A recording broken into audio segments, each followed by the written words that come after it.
One sa Mega Manila, nationwide pa! Broadcasting from TGON, TVH Group of Networks. Dito lang sa inyong iisang himpilan. You are listening to Cool FM. Live from Cool Studios. This is Cool News at 6.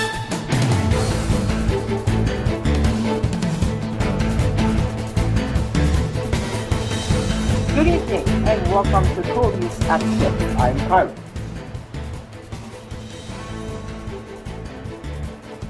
Let's begin with the headlines. The four House committees jointly prompting illegal activities in Philippine offshore gaming operators Pogo, the illegal drug trade, and human rights violations during the Duterte administration's drug war are set to conduct their first organizational meeting on Monday, August 12th. In a statement on Sunday, the Office of Speaker Monterrey Altes said the Committee on Dangerous Drugs, the Public Order and Safety Panel, the Committee on Public Accounts, and the Human Rights Panel are expected to discuss its ground rules.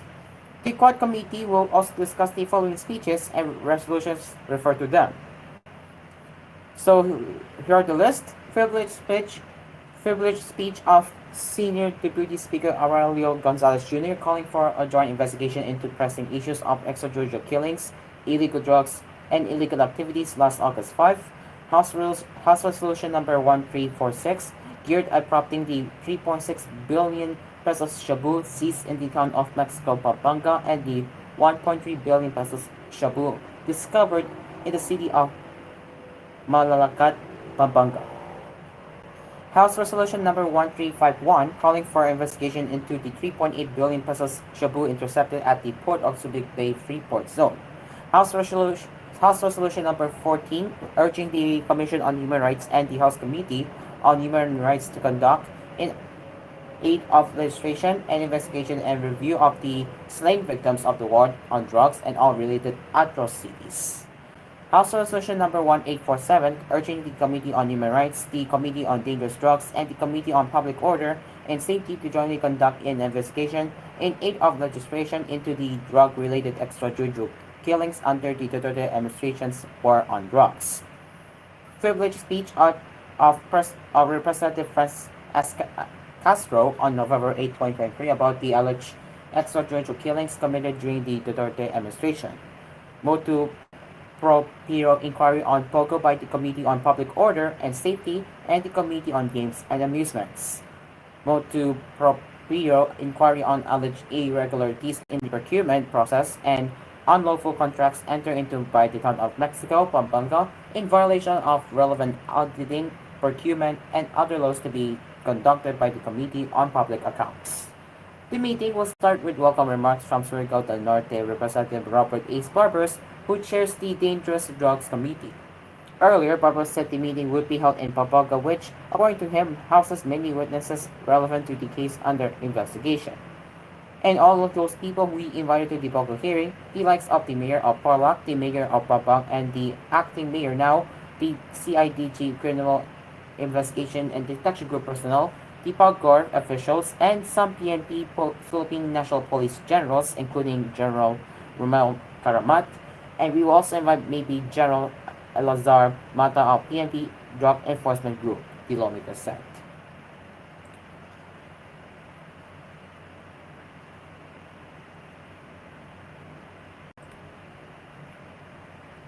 Law enforcers arrested two suspected high-value drug traffickers and seized more than 287,000 pesos worth of marijuana and its derivatives in Dasmariñas City, Cavite on Saturday, August 10. The Philippine Drug Enforcement Agency Region 4A reported on Sunday that the operators and local cops nabbed Melvin Cruz, age 29, and Alexandra Nicole Cruz, age 29, at 8:40 p.m. in a bypass operation in Barangay Sampaloc 4. Authorities seized 40 grams of high-grade marijuana or kush worth 60,000 pesos and 65 pieces of assorted flavored disposable vape pens containing marijuana oil worth 227,500 pesos. The suspects, both residents of the locality, are classified on the police watch list as high-value individuals in the local drug trade. Police are conducting further investigations to determine the source of prohibited hemp. These suspects were detained and will face a complaint for violating the Comprehensive Dangerous Drugs Act of 2002.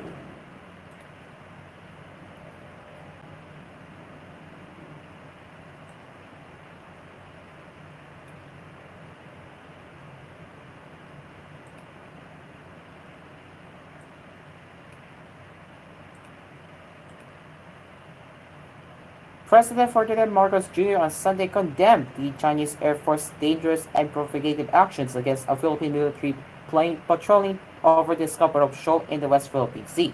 According to the Armed Forces of the Philippines, two China Air Force aircraft executed a dangerous maneuver and dropped flares in the path of its NC-212I.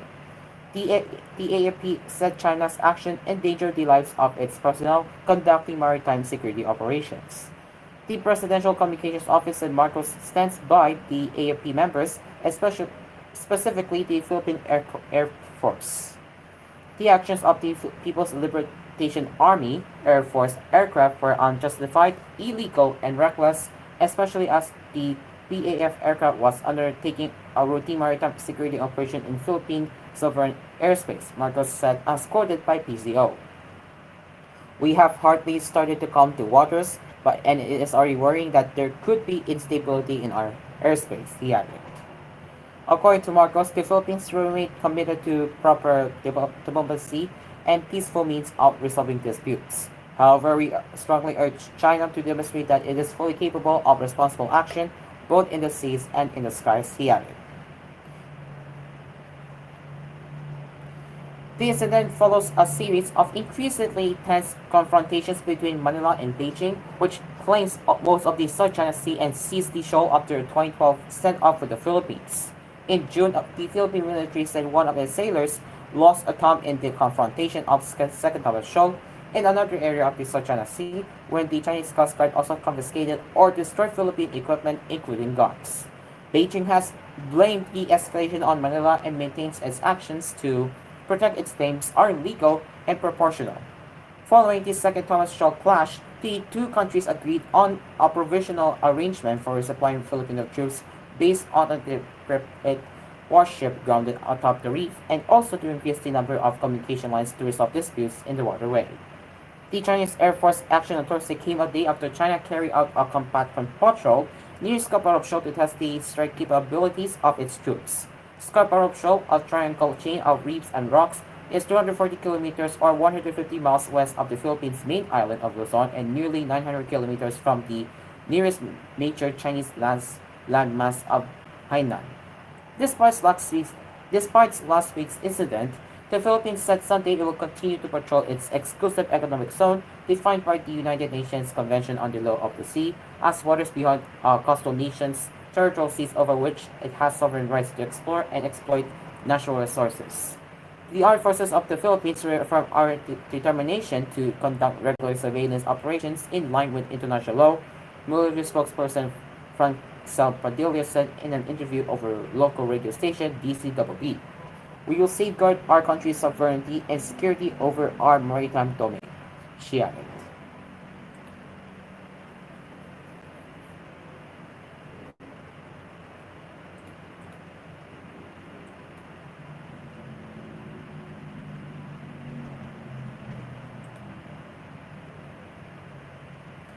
A village councillor was killed in the shooting in Guino Batan town in Albay on Sunday morning, August 11. Brigadier General Andre Dion, Bicol Police Chief, said Salvador Cardenas, age 51, a resident of Barangay Maquinron, was sitting near a bakery when he was shot several times by an unidentified suspect in Barangay Iraya at around 8:40 a.m. The victim was brought to hospital but declared dead by the intending physician. Investigation is ongoing to identify and arrest the suspect.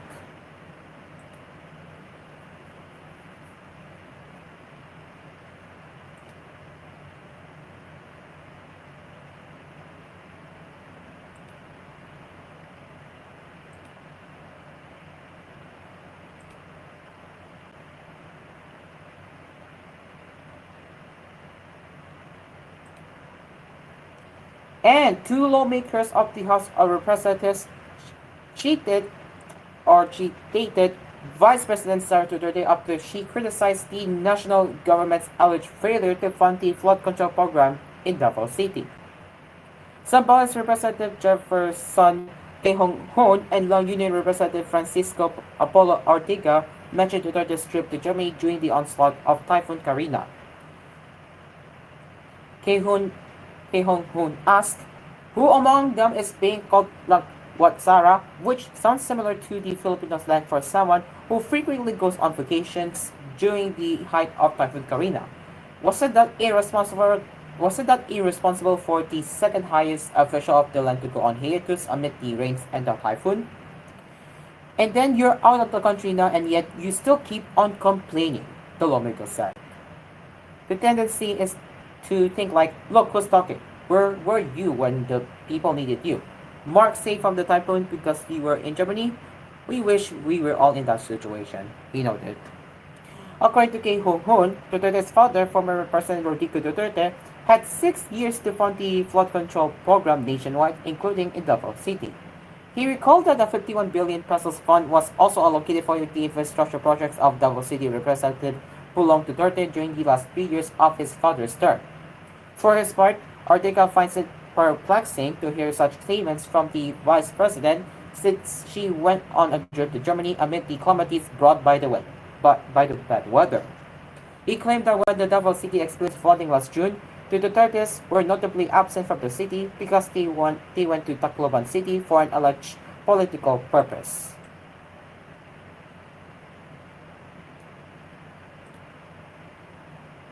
This fact further complicates the vice president's position, suggesting a pattern of absence during critical times that necessitated leadership and prompt response, Ortega said.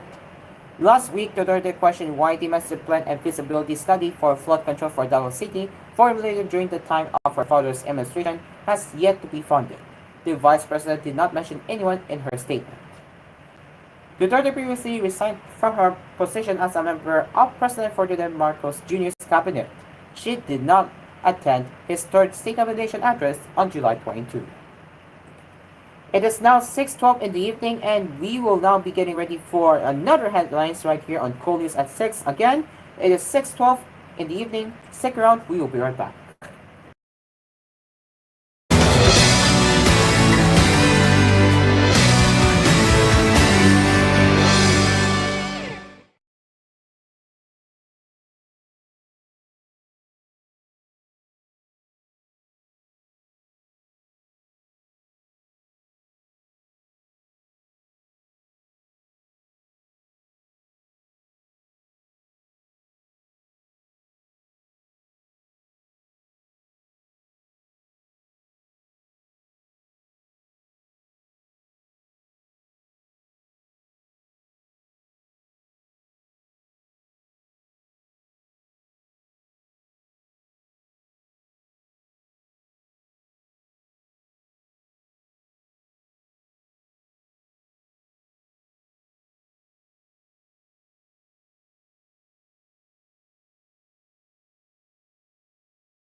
Welcome back.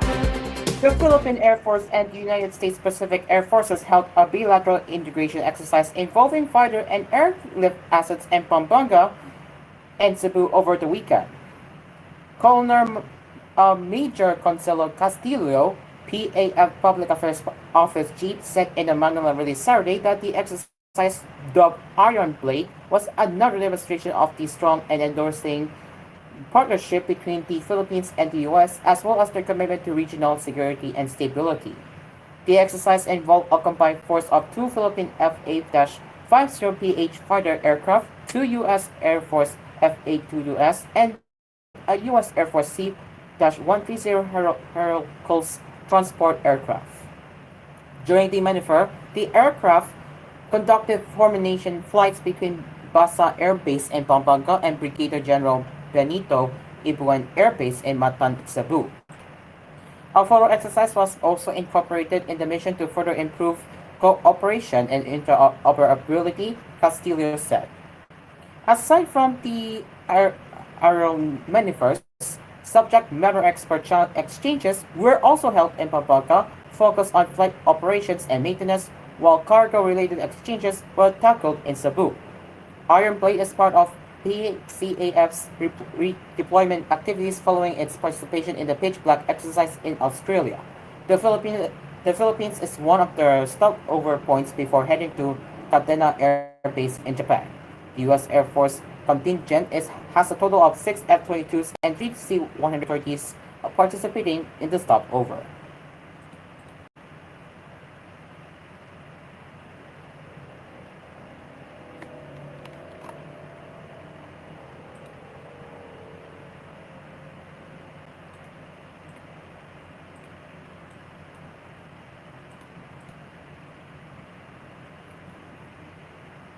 Mactan Cebu International Airport's Terminal 2 has achieved a major milestone with a 4-star rating from Skytrax.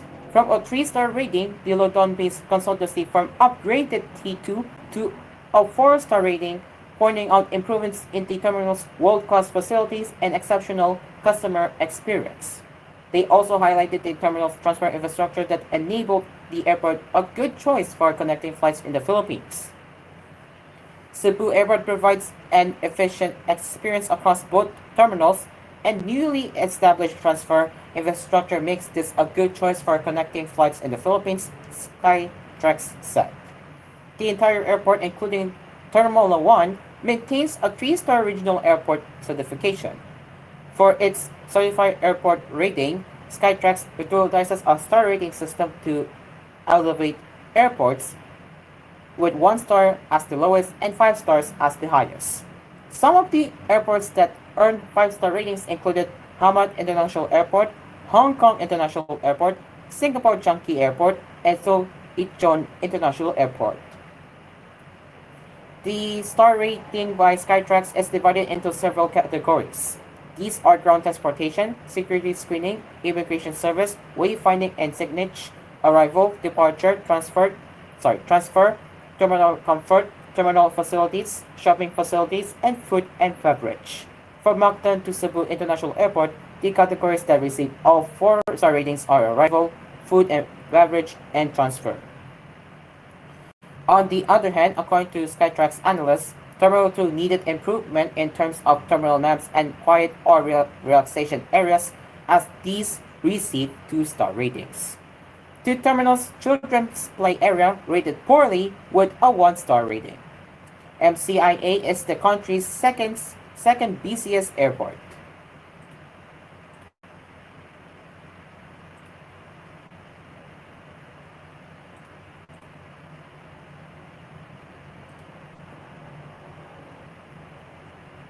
Our local legislature has proposed an ordinance to establish organized rules for using escalators in Cebu City. The ordinance, titled Cebu City Escalator Etiquette and Safety Rules, passed its second reading during the City Council session on Wednesday, August 7. Altered by Councilor Edgardo J.P. Labella II, the proposal has been reviewed by the Committee on Laws, Ordinance, and Styling, and it's now set for its third and final reading in the next council session. Labella emphasized the need for clear guidelines to improve public safety and manage pedestrian movement effectively. Escalators in various public and commercial establishments within Cebu City have become integral in the daily lives of people, and there exists a lack of clear and uniform rules regarding the usage, leading to confusion and disorganized flow of foot traffic, he wrote. The ordinance aims to establish organized rules for using escalators in Cebu City to promote public safety, discipline, and smooth pedestrian flow. Key features include standing individuals should stay on the left side of the escalator to allow those walking to pass on the right. Walkers must use the right side, maintaining a steady pace and exercising caution to avoid accidents. Those carrying babies or pets must hold them while using the escalator. Using elevators or stairs is recommended for those with strollers or carriers. If the escalator is the only option, extreme caution is advised. If enacted, all establishments with escalators must display clear signage of these rules at entrance and near the escalators. They must also assign personnel such as security or customer service staff to monitor compliance. Additionally, establishments are required to conduct public awareness campaigns through signs, public service announcements, and other communication methods to educate escalator users.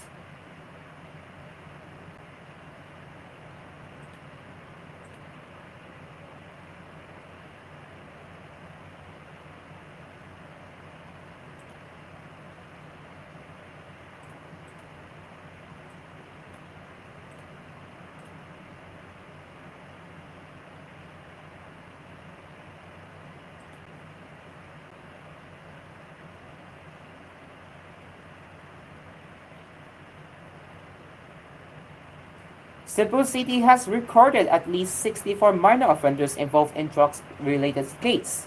This was identified through the Cebu City Operation Second Chance in Barangay Calunasan. In a report on Thursday, Red Major Seferino Junaba Jr., Executive Director of CCOSC, said that from June 26 to July 25, there were 64 children in conflict with law in the facility who are involved in drug-related cases. According to CCOSC's latest data, the CICL are from 28 barangays in Cebu, with most cases identified from Barangay Teredoro, followed by Barangay Duljo Fatima and Barangay Mambale.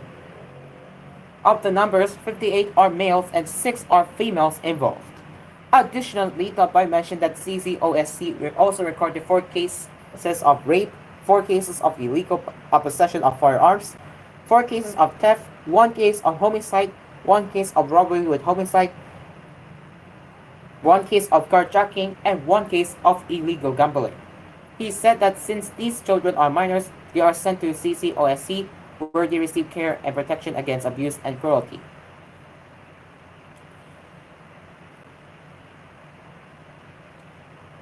Tabay said in the interview with the children that possible factors for their involvement in crimes include being hired as gunmen, poverty, family problems, and social environment. With this, Tabay advised parents to regularly monitor their children's whereabouts now that classes have resumed. The CCOSCC promotes a vision of redemption and empowerment, lighting the path for Cebu City's youth to reclaim their future.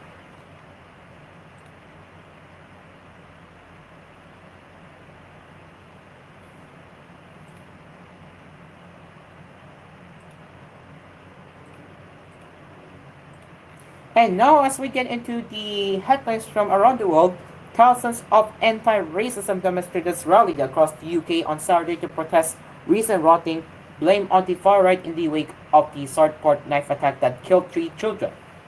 Crowds massed in London, Glasgow in Scotland, Belfast in Northern Ireland, Manchester, and numerous other English towns and cities as fears of violent confrontations with anti-immigration agitators failed to materialize. It follows similar developments on Wednesday night when anticipated far-right rallies up and down the country failed to materialize. Instead, people turned out for gatherings organized by the Stand Up to Racism advocacy group.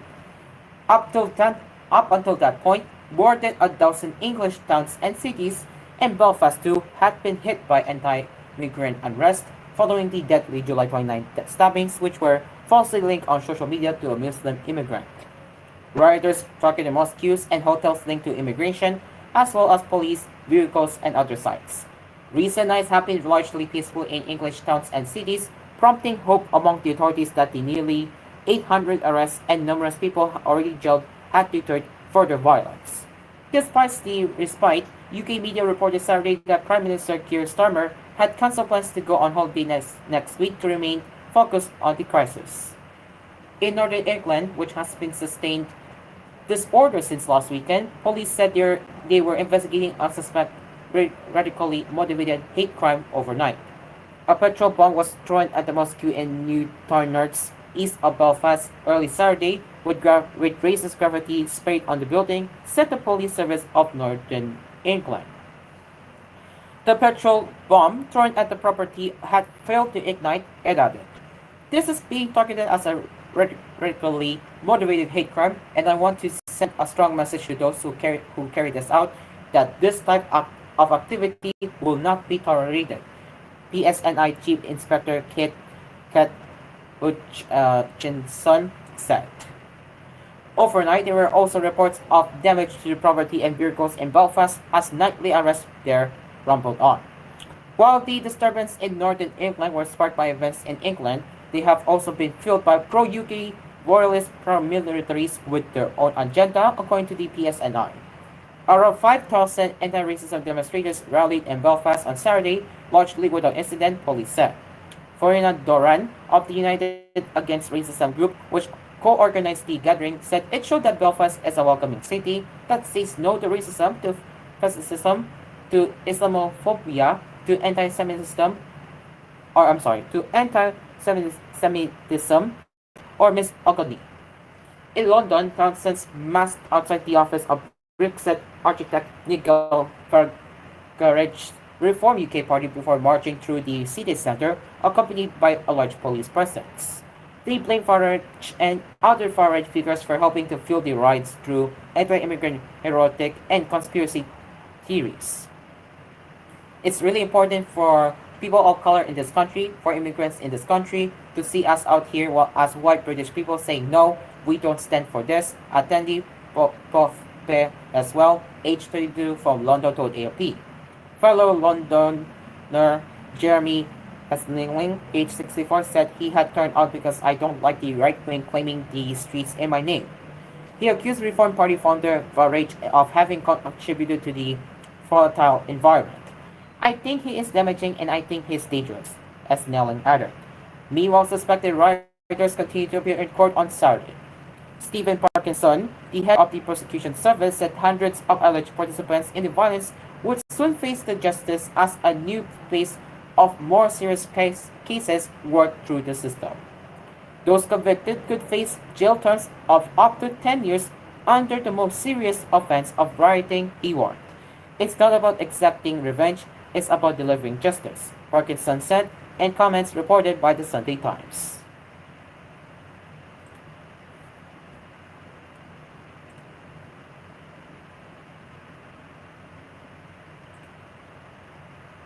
Thousands of Ukrainian troops are taking part in an incursion aiming to destabilize Russia by showing up its weaknesses, out of Ukraine official has told AFP as the assault entered its sixth day.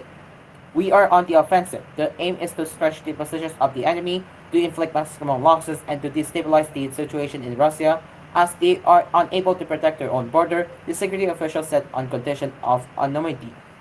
The Russian army had said about 1,000 Ukrainian troops were deployed in the cross-border incursion, which began on Tuesday and appeared to catch the Kremlin off guard, allowing Ukrainian forces to penetrate Russian defensive lines. Asked whether the 1,000 figure was right, the official said, it is a lot more. Thousands. After days of official silence, President Volodymyr Zelensky acknowledged the offensive for the first time in his nightly address on Saturday, saying that Kiev was pushing the war into the aggressor's territory. Russia invaded Ukraine in February 2022 and has waged an unrelenting offensive, occupying swatches of eastern and southern Ukraine and subjecting Ukrainian cities to daily missile and drone attacks. After recapturing large areas in 2022, Ukrainian forces have largely been on the back foot and are increasingly struggling with manpower and arms supplies. But Ukrainian units stormed across the border Tuesday in what so far has been the largest and most successful such offensive by Kiev in the conflict. Its troops have advanced several kilometers forcing Russia's army to rush in reserves and extra equipment, though neither side has given precise details on the forces committed. Russia has evacuated tens of thousands of civilians from the area, and Ukraine has also evacuated thousands of people from the Sumy region across the border. The operation has greatly raised our morale, the morale of the Ukrainian army, state, and society, the Ukrainian official said, speaking like Saturday after weeks of Russian advances in eastern Ukraine. This operation has shown that we can go on the offensive, move forward, the official said. It seems that the Russians have problem with coordination, preparedness for action, he added. But he said there had been little effect so far on fighting in the east. The situation is basically unchanged. The pressure in the east continues. They are not pulling back troops from the area, he said, adding only that the intensity of Russian attacks has gone down a little bit. The official said the Ukrainian troops would respect international humanitarian law while on Russian territory and had no plans to annex areas they currently hold. There is no era of annexation. We are operating in strict ordinance with international law, he said, contrasting this with alleged violations by Russian troops in occupied territory. Asked whether capturing the Kursk's nuclear power plant near the border was an aim, he said, "We will see how the Kursk's operation will develop. We absolutely will not cause problems for nuclear security. This we can guarantee," he added. Excuse me. The International Atomic Energy Agency has urged both sides to exercise maximum restraint in order to avoid a nuclear accident with the potential for serious radiological consequences. The White House said Wednesday it was contacting Ukraine to learn more about the objectives of the incursion. President Joe Biden in May allowed Kyiv to use American supply weapons against targets just across the Russian border to repel Moscow's push on the Kharkiv region. But White House National Security Council spokesman John Kirby has said that nothing had changed about U.S. policy discouraging broader strikes or attacks inside Russia. Asked whether Western partners had been kept in the dark about Ukraine's offensive, the official said this was incorrect. Judging by how actively Western arms are being used, our Western partners play a part indirectly in the planning, he said. The official said he expected Russia would in the end manage to stop Ukrainian forces in the Kursk and retaliate with a large-scale missile attack, including on decision-making centers in Ukraine. There has already been more intense bombardment of Ukraine's Sumy region just across the border from Kursk. And an overnight missile attack near the Ukrainian capital Kyiv killed a man and his 4-year-old son, emergency services said. Explosions rang out Saturday night in the center and east of Kyiv after Ukraine's Air Force said 2 Russian missiles were headed towards the city.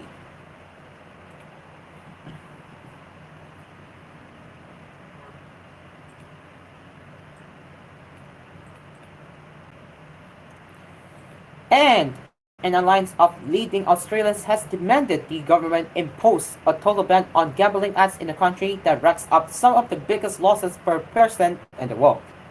Gambling losses in Australia, with a population of just 27 million, are estimated at 25 billion Australian dollars a year, or 16 billion dollars US dollars. Adverse enticing people to risk their cash are widespread on television, radio, and billboards.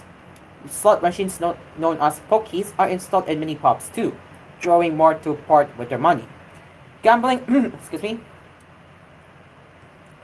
advertising in Australia is out of control, with 1 million gambling ads being aired on free-to-air television and radio in just 1 year, said a letter signed by more than 60 prominent Australians to Prime Minister Anthony Albanese and the opposition leader. Signatories to the letter released at the weekend included former political union, sports, and faith leaders. They urged Albanese's Labour government and the Conservative opposition to agree to outlaw all gambling advertising within 3 years, in line with the recommendations of a 2023 report into gambling harm. Many Australians are alarmed about the proliferation of gambling advertising on our screens and demanding losses through gambling, said former Prime Minister John Howard, who was among the signatories. I believe gambling losses are responsible for enormous harm throughout the community. Studies cited by the government put Australian gambling losses at 25 billion US Australian dollars a year, representing a global record per capita. Even during a period of COVID-19 measures that closed many pubs, clubs and casinos in the 2020 to 2021 fiscal year, Austrian state government statistics showed gambling losses exceeded 24 billion Australian dollars. A total ban on all gambling advertising is essential to stop gambling companies targeting our children, said Alliance for Gambling Reform Chief Executive Martin Thomas. Any decision to simply cap advertising or limit a blanket ban to only social media would be a win for vested interests and leave Australians exposed to significant harm, Thomas said in a statement. Besides the financial losses, the cost of inaction would be mounting financial ruin, mental health problems, suicide, and the family violence that gambling can exprovocate, he said. Australia's 9 entertainment newspapers have said the government is expected to announce proposed legislation within weeks, possibly opting for limits instead of a total advertising ban. Albany said last week his government had engaged with stakeholders and was committed to minimizing gambling harm, but declined to say whether an advertising ban was envisaged. It is now 6:41 in the evening, and we will get into the sports and entertainment or showbiz headlines right here on koolNews at 6. So again, 6:41 in the evening. Stick around, we will be right back.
welcome back.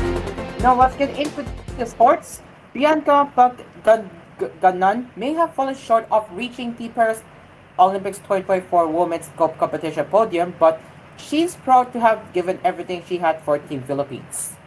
Ganan shed tears after narrowly missing a chance to force a playoff for the bronze, curving out 4 under par 68s as she and Dottie Ardina capped the Philippines campaign in the 2024 Olympic Games. I gave my all out there. It was still a tough day. I made a lot of errors which stinks, but knowing that I was able to give my 100%, give my everything, said an emotional Pag Ganan in an interview with One Sports. Whatever happens at the end of the day, it happens. It's such a great Olympic experience. I wasn't able to have this in Tokyo, but being able to share this moment with my family means so much. I feel very blessed and grateful that I have them as my support system. It means a lot. I am able to represent the Philippines on such a big stage, competing with the best players in the world. The Filipino golfer still made a huge leap from 43rd in the Tokyo Olympics 3 years ago to 4th place, which was a product of her hard work and sacrifices amid the tough challenges. I really wanted our names out there. I want them to know that we're great athletes. This isn't just not for golf, where we have excelled with other sports, and I think it's a great wake up call back home that we can excel in sports. So if we can find someone to support, that will be great, she said. Despite not making it to the podium, Pag Ganan remained proud of her campaign in Paris. You always try to go number one. It's been a mindset, especially as a golfer, you want number one. But the fact that there are three of them on the podium, I wanted to be out there and try to give it a run, the Olympic golfer said. I want a huge improvement and I want to make my country proud, and I did everything, so I really feel proud of how I performed under such extreme pressure, knowing that I can handle myself in those situations. It should be a great motivation.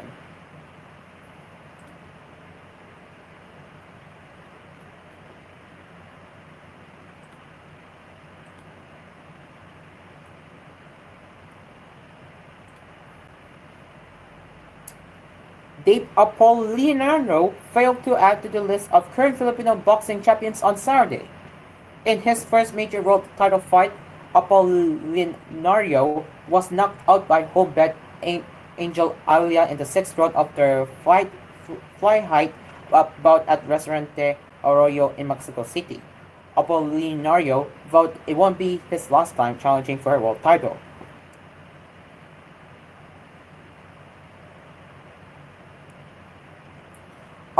Apolinario was decked twice in the sixth round with the first knockdown of Vixera's body shot by Alaya. Smelling blood, Alaya took his time before unleashing another left to the body before finishing with a flurry resulting in a second knockdown in which Apolinario couldn't recover from. Alaya claimed the vacant IBF belt and hiked his undefeated record to 18-0 score with 8 knockouts. Apolinario, who hails from Sarangani, was hoping to become the third Filipino to win a world title this year after Malvin Julislum and Pedro Taduran. Julislum won the WBC mini flyweight strap last March, while Taduran scored a major upset when he knocked out Jinjiro Shikyuka for the IBF crown in the same 105-pound division just exactly 2 weeks ago in Japan. The loss to Alia was also the 25-year-old Apolinario's first after starting his pro career at 20-0 score with 14 knockouts.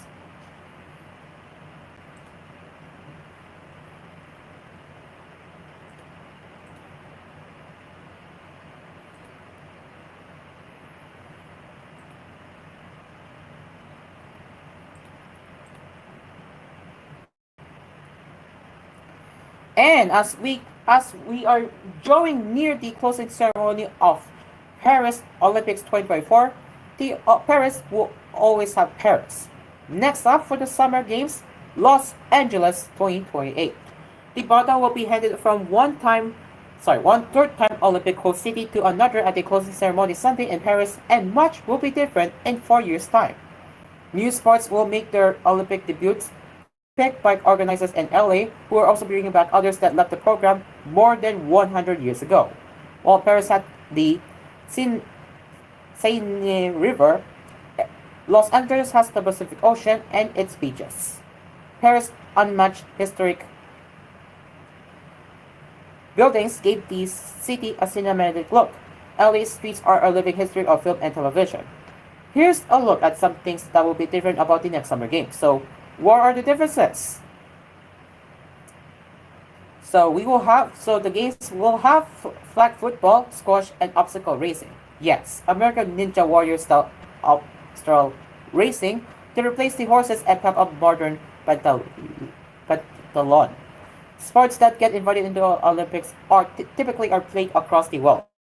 In the modern Olympics, however, they also must be wanted by the whole city. Flag football is a good fit for Los Angeles organizers who lost Seattle IOC members before they voted that it represents the future and the tip of the spear for American football's international growth. Squash would join tennis and badminton as racket sports at the games. Could paddle or pickleball one day follow? Squash lost out in several previous campaigns and like flag football, now goes games to games with no guarantee of staying for the 2032 Brisbane Olympics. Modern pentathlon has been an Olympics staple since 1912, but often has seemed close to being ousted. Equestrian is being replaced as one of the 5 disciplines as requested by the IOC after a horse was abused in Tokyo 3 years ago. In comes obstacle racing in Los Angeles, aiming to make the sport more accessible and relatable. We will not be reading the rest, but you get the idea to educate viewers. I hope the stigma and the misconceptions about it will be broken at the Amparado. Noting the film's topic, Amparado stressed the importance of having a brave filmmaker is crucial in ensuring that its message is properly spread to the public. At the same time, he hoped it would pave the way for more avenues to talk about medical cannabis.